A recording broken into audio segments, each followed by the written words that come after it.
nainip yung dalawa. Parang nababagalan yung dalawa. Umakyat na yung dalawa pa. Ayan, hindi pa nakatali, oh. Umakyat. Wala pang safety harness na nakasabit. 7 na sila ngayon, oh. Pinagpituhan na nila isang poste.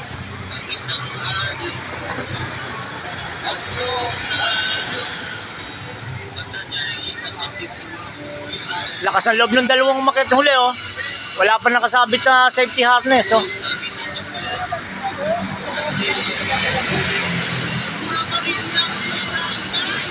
Hindi kayo pwede maging lineman pag di malakas ang loob mo. Huwag mo iisipin yung asawa mo, saka yung girlfriend mo, pag bakit ka ng poste. Baka bumaba ka kagad. Pero pag namatay ka dyan, nahulog ka, swerte yung misis mo. May makukuha na kagad pera.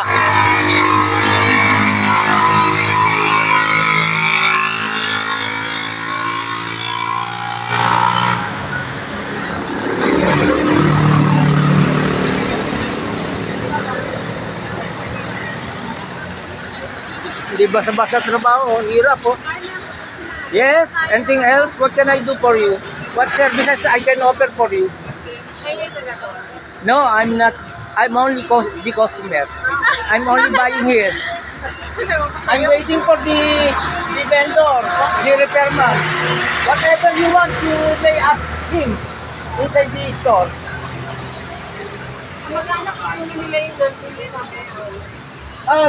What is their surname?